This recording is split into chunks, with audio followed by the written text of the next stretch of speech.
हमने देखा कि सीए और ट्रिपल तलाक को लेकर आप बात कर रहे हैं और उसी बात पे जो है माधवी लता जी भी काउंटर पार्ट है, वो भी उसी पे चुनाव में आई है। बीजेपी ने CAA का अनकॉन्स्टिट्यूशनल कानून बनाया और रिलीजन की बुनियाद पर बनाया गया है, जो राइट टू इक्वालिटी के खिलाफ है। और इसीलिए मैंने उस कानून के बिल को पार्लियामेंट में फाड़ा था और हम उस वक्त भी खिलाफ थे, आज भी और कल भी रहेंगे। और हैदराबाद की पार्लियामेंट की जनता CAA के ऐसे काले कानून के खिलाफ वोट देकर तमाम पार्टीज को, बीजेपी को, दीगर पार्टियों को शिकस्त देगी, हराएगी। अभी जिस तरह से हम देख रहे हैं कि सब ये प्रचार कर रहे हैं, कांग्रेस के खुद के नेता भी ये कह रहे हैं कि फिरोज खान जैसे नेता कि पहले हम उनके खिलाफ लड़ रहे थे, अब उनके साथ लड़ने पर मजबूरी। एक बात सुन लीजिए, हमारा इस चुनाव में किसी से अलायंस नहीं है। तेलंगाना में, उत्तर प्रदेश में हम हमारी बहन मोहतरमा पल्लवी साहिबा के साथ हमने PDM बनाया। तमिलनाडु में हमने AIADMK के साथ हमारा अलायंस है। महाराष्ट्र में इम्तियाज जलील साहब बात कर रहे हैं, मगर तेलंगाना में हमारा किसी दूसरी पार्टी से अलायंस नहीं है। उत्तर प्रदेश में PDM हमने बनाया, तमिलनाडु में AIADMK से हमारा अलायंस है। और ये बड़ी मजाक-ए-खैज बात है कि कभी हम B टीम हो जाते तो कभी उन्होंने बोलते हैं, ये बोलते। तो ऐसा लगता है कि ये लोग कंफ्यूजन का शिकार है, मगर हमारे पास क्लैरिटी है।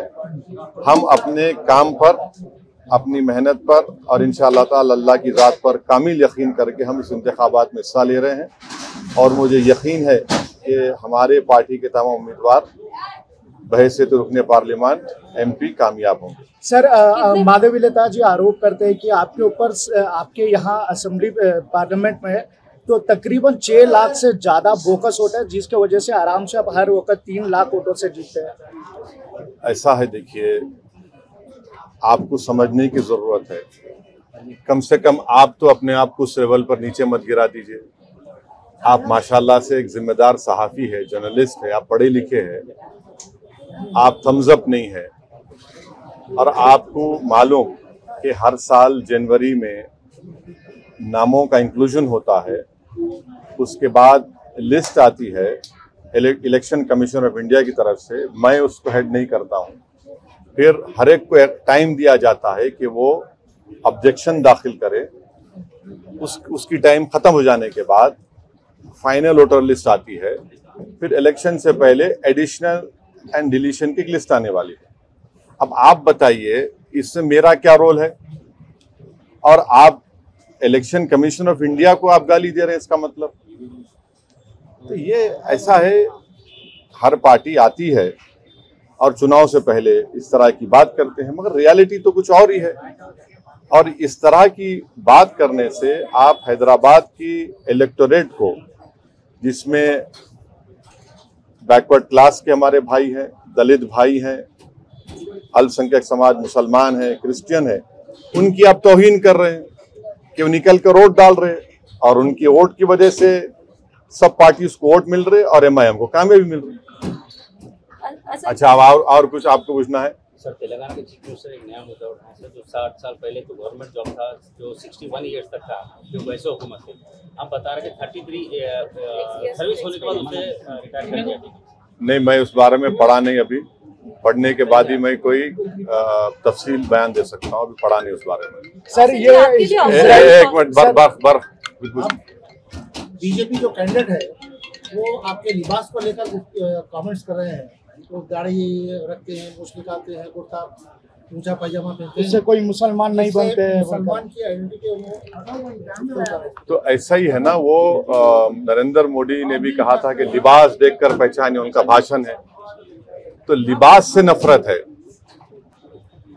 मेरी दाढ़ी से नफरत है, टोपी से नफरत है, हिजाब से नफरत है, मेरे खाने से नफरत है, तो आपको मेरी वजूद से नफरत है। मगर हैदराबाद की अवाम नफरत को कामयाब नहीं करेगी, मोहब्बत को कामयाब करेगी। और जो लोग हमारी दाढ़ी के, हमारी टोपी के, हमारे हिजाब के, हमारी शनाख्त के, हमारे वजूद के खिलाफ है, जमहूरी तरीके से उनको एक बदतरीन शिकस्त देगी इंशाअल्लाह ताला। हैदराबाद कॉन्स्टिट्यूंसी के बाहुबली माने जाते हैं, तो आपके कौन, हिसाब से क्या मतलब आपका उसका? मतलब यहाँ पे नहीं आप नहीं बहुत नहीं strong hold है नहीं, उसका मतलब क्या है वो बोलो आप लगातार यहाँ से जीतते हाँ, आ तो रहे हैं। आप ये बोलिए, लोकप्रिय बोलिए। लोकप्रिय है यहाँ हाँ, पे। आप आपके बोलिए, हिसाब से- लोगों को हम आवाम हमारे को पसंद करती है, हमारे का ये लफ्ज इस्तेमाल मत करिए हमारे बारे में। हाँ, थैंक यू। सर, आप ऑपोजिशन किसको मानते हैं सर आपके खिलाफ जो यहाँ पे? देखिए, सबसे strong इलेक्शन जब आप लड़ते हैं तो आपके खिलाफ जो भी कैंडिडेट रहता है आप उनके खिलाफ इलेक्शन लड़ते हैं और आपको जीतना है, तो जितने भी मद्दे मुकाबिल आएंगे हम उनके खिलाफ इलेक्शन लड़ेंगे। अब जाहिर है मैदान में बीजेपी भी है, कांग्रेस भी है, बीआरएस भी है, दीगर और छोटी बीजेपी और ये सब लोग आ जाएंगे। तो हैदराबाद की अवाम ने हमेशा से यूनाइटेड तरीके से मुत्तहिदा तौर पर मंजलिस को कामयाब किया है और इंशाल्लाह अब के बार मंजलिस को कामयाब करेंगे। और जैसा कि अभी आपने सवाल किया था कि हम आवाम से अपील कर रहे हैं हैदराबाद की कि CAA कानून के खिलाफ आप वोट दीजिए, महंगाई के खिलाफ आप वोट दीजिए, नौजवान जो बेरोजगारी उसका मुकद्दर बन गया, उनके रोजगार नहीं मिला, उसके खिलाफ वोट दीजिए। चीन हमारी जमीन पर कब्जा करके बैठा हुआ है, उसके खिलाफ आप वोट दीजिए। तो ये मुद्दे रहेंगे। सर, इजराइल को लेके मोदी सरकार ने एक एडवाइजरी जारी की है वहां पर जाने वालों को लेके, इसके खिलाफ क्या कहना चाहिए? इजराइल के ताल्लुक से मैं आपको बताना चाहूंगा कि एक मिनट जरा, गवर्नमेंट ऑफ इंडिया ने खुद गवर्नमेंट ऑफ इजराइल से और गवर्नमेंट ऑफ इंडिया जो है मिलकर उन्होंने एक एग्रीमेंट साइन किया, नरेंद्र मोदी ने और इजराइल के प्राइम मिनिस्टर के साथ, और उन्होंने गवर्नमेंट टू गवर्नमेंट ये वहां पर यहाँ से इंडिया से वो लोग एम्प्लॉयज को लेके जा रहे हैं। मैं ये आपसे पूछना चाह रहा हूं कि जब गवर्नमेंट नरेंद्र मोदी की है वो इजरायली गवर्नमेंट से उनसे कॉन्ट्रैक्ट करके उनसे मंजूरी लेकर आप भारत से 6,000 इंडियन वर्कर्स ऑलरेडी इजराइल जा चुके हैं और आप एडवाइजरी देते हैं कि भाई अपना ख्याल रखिए। आप 6,000 भारत के नागरिकों को मौत के मुंह में भेजकर आप एडवाइजरी दे रहे हैं। ये किस तरह की इंसानियत है नरेंद्र मोदी सरकार की? आप फौरन नरेंद्र मोदी उन 6,000 भारत के सिटीजन्स को वापस बुलाइए। इजराइल की हुकूमत फलस्तीनियों के खिलाफ एक जेनोसाइड कर रही है। 30,000 लोग मारे गए। दुनिया में किसी भी वॉर में इतने बच्चे नहीं मारे गए जो मासूम 12, 14, 15,000 बच्चे मर गए वहां पर। और इजराइल जुल्म कर रहा है, इंटरनेशनल कोर्ट ऑफ जस्टिस में उसको वो जेनोसाइड कर रहा है। यूएन की रिपोर्ट है। तो हम भारत के प्रधानमंत्री से ये डिमांड करते हैं कि आप की गवर्नमेंट, इजराइल की गवर्नमेंट से मिलकर 6,000 भारतीय नागरिकों को आपने भिजाया, क्यों भिजाया? फौरन उनको बुलाइए वापस आप, और किसी को मत भिजाइए वहां। उनको आप मौत के कुएं में भेज रहे हैं, उनको आप, उनकी जान को खतरा है। तो ये कैसे सरकार खुद फैसिलिटेट करके भिजा रही है और एडवाइजरी दे रही है? सर, मणिपुर, लद्दाख और चीना बॉर्डर को लेकर आपने एक सवाल किया है, ट्वीट किया है, और आपने बोला है कि बॉर्डर टेरिटरी पर कितना तक पेट्रोलिंग हो पा रहा है, तो इसको लेके क्या कहना है? देखिए, आप लोग जानते हैं, आप लोग बड़े बाशऊर लोग हैं। खुद लेह का एसपी जो है, लेह के जो सुप्रीटेंडेंट ऑफ पुलिस है, डीजीपी कॉन्फ्रेंस में उन्होंने कहा कि 26 पेट्रोलिंग पॉइंट्स पर हम पेट्रोल नहीं कर पा रहे हैं। कितना झूठ बोलेंगे ये लोग? कहां गई इनकी इज्जत नफ्स? कहां गई उनका भारत से मोहब्बत?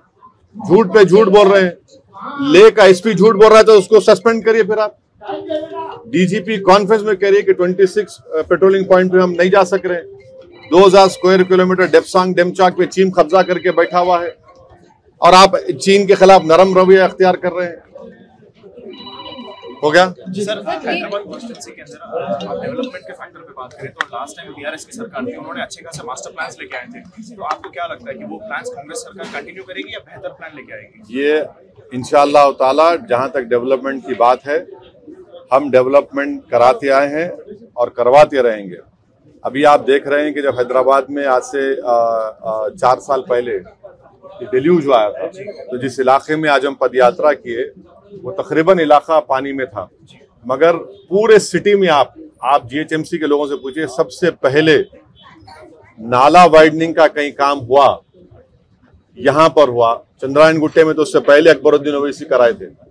हम लोग यहाँ की जनता का शुक्रगुजार हूं कि उन्होंने आगे बढ़कर अपने घर को दिए और बड़ा नाला हम यहाँ पर तामीर किए। अभी भी आगे 2-3 बिट्स बाकी हैं, तो डेवलपमेंट के ऊपर कोई कॉम्प्रोमाइज एमआईएम ने कभी किया ना करेंगे। और फिर नए चीफ मिनिस्टर को हमने उनसे रिक्वेस्ट किया था, रेवंत रेड्डी से, कि आप जो है ओल्ड सिटी में जो एक लाइन मेट्रो का रुका हुआ है, पूरा काम तो मेट्रो का ओल्ड सिटी में आ गया, सिर्फ एक लाइन जुबली बस स्टैंड से फलकनुमा का, तो वो खुद आए चीफ मिनिस्टर, आकर उसका फाउंडेशन स्टोन डाले। और फिर वो लोग एक एयरपोर्ट लाइन बना रहे हैं जो नागौल से एलबी नगर से, तो हमने उनसे रिक्वेस्ट की कि आप चंद्रायन गुट्टा पर उसका स्टेशन बनाइए, वो 3rd स्टेशन होगा। फिर यहाँ से मैलारदोपल्ली से जहाँ पर फिर एयरपोर्ट जाएगी। तो रोड वाइडनिंग के लिए भी मैं चीफ मिनिस्टर से मिलकर 200 करोड़ रुपये रोड वाइडनिंग के मंजूर कराया हूँ, सिर्फ 4 इलाकों के लिए। 200 करोड़ में काम शुरू हुआ है, उसको एक्चुअली चाहिए कम से कम 800 करोड़। तो 200 करोड़ में तो अब चेक्स जारी हो गए। तो ये डेवलपमेंट के ऊपर कोई कॉम्प्रोमाइज एमआईएम पार्टी ने नहीं किया और हम हर जगह पर बिला लिहाज मजहब मिल्लत डेवलपमेंट के काम एमआईएम पार्टी करवाती आई है और करवा कर रही है। Thank you sir, thank you.